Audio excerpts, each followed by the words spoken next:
ಸೇವೆಯನ್ನು ಸಂತೋಷದಿಂದ ಸ್ವೀಕರಿಸುತ್ತೀವಿ. ಹಾಗೆ ಇದೇ ರೀತಿಯಾಗಿ ಸ್ವಾಮಿಯ ಸೇವೆಯನ್ನು ಮಾಡಿಕೊಂಡು ಬಂದರೆ ಇದೇ ಸೇವೆ ಕೊಡಬೇಕು ಅಂತ ಏನಿಲ್ಲ.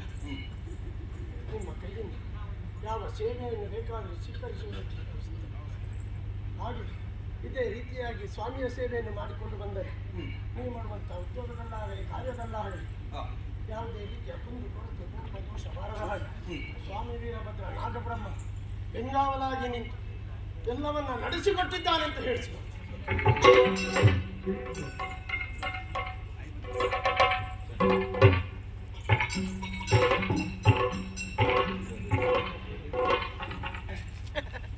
ಅದೆಷ್ಟು ವರ್ಷದಿಂದ ಸ್ವಾಮಿಯ ಸೇವೆಯನ್ನು ಮಾಡಿಕೊಂಡು ಬಂದಂತಾಗಿದ್ದೀವಿ.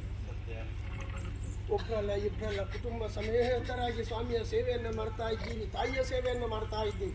ಇದೇ ರೀತಿಯಾಗಿ ಸ್ವಾಮಿಯ ತಾಯಿಯ ಸೇವೆಯನ್ನು ಮಾಡಿಕೊಂಡು ಬಂದಲ್ಲಿ ನೀವು ಮಾಡುವಂಥ ಉದ್ಯೋಗದಲ್ಲಾಗಲಿ ಮಾಡುವಂಥ ಕಾರ್ಯದಲ್ಲಾಗಲಿ ಹೋದಲ್ಲಾಗಲಿ ಬಂದಲ್ಲಾಗಲಿ ಯಾವುದೇ ಕುಂದು ಕೊರತೆ ಲೋಪ ದೋಷ ಕಷ್ಟ ನಷ್ಟ ಬರದ ಹಾಗೆ ಸ್ವಾಮಿ ವೀರಭದ್ರ ನಾಗಬ್ರಹ್ಮ ಬೆಂಗಾವಲಾಗಿ ನಿಂತು ಕಾಪಾಡಿಕೊಂಡಿದ್ದಾನೆ.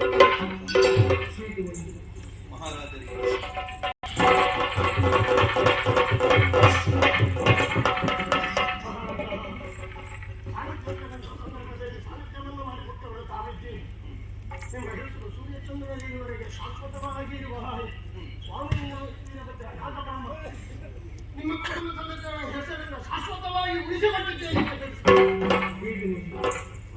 ಭಾಗವತರೇ, ಒಬ್ಬರಲ್ಲ ಇಬ್ಬರಲ್ಲ ಮೂರು ಮಂದಿ ಕೂತು ಸ್ವಾಮಿಯ ಸೇವೆಯನ್ನು ಎಲ್ಲರಿಗೂ ಉಣಬಡಿಸಿದವರು ತಾಗಿದ್ದೀರಿ. ಹಾಗೆ ನಿಮ್ಮ ಹಿಮ್ಮೇಳದ ವರ್ಗದವರೆಲ್ಲರಿಗೂ ಸ್ವಾಮಿ ವೀರಭದ್ರ ನಾಗಬ್ರಹ್ಮ ಬೆಂಗಾವಲಾಗಿ ನಿಂತು ಮಾಡುವಂತಹ ಕಾರ್ಯದಲ್ಲಿ ಯಶಸ್ಸನ್ನು ಮಾಡಿಸಿಕೊಟ್ಟಿದ್ದಾರೆ ಅಂತ ಹೇಳ್ತಾರೆ.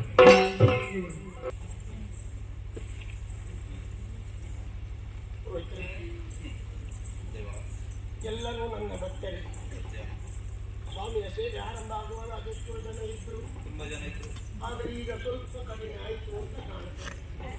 ಆದರೆ ಹೋದವರಾಗಲಿ ಇದ್ದವರಾಗಲಿ ಎಲ್ಲರೂ ನನ್ನ ಭಕ್ತರಲ್ಲಿ ಹೋದವರಿಗೂ ಇದ್ದವರಿಗೂ ಸ್ವಾಮಿ ವೀರಭದ್ರ ನಾಗಬ್ರಹ್ಮ ಮಾಡುವಂಥ ಕಾರ್ಯದಲ್ಲಾಗಲಿ ಉದ್ಯೋಗದಲ್ಲಾಗಲಿ ಯಾವುದೇ ಕುಂದು ಕೊರತೆ ಲೋಪ ದೋಷವನ್ನು ಬರದ ಹಾಗೆ ಸ್ವಾಮಿ ನಾಗಬ್ರಹ್ಮ ಸ್ವಾಮಿ ವೀರಭದ್ರ ಕಾಪಾಡಿಕೊಂಡು ಬಂದಿದ್ದಾಳಂತ ಹೇಳಿಸಿಕೊಡ್ತೇವೆ. ಅಮೃತಗಳಿಗೆ ಹೋಗ್ತಾ ಇದೆ, ವಿಷಗಳಿಗೆ ಬರ್ತಾ ಇದೆ. ಅಮೃತ ಗಳಿಗೆಯಲ್ಲೇ ತನ್ನ ಸಾನ್ನಿಧ್ಯವನ್ನು ಸೇರಿಕೊಳ್ಳುತ್ತೇನೆ. ತನ್ನ ಸಾನ್ನಿಧ್ಯವನ್ನು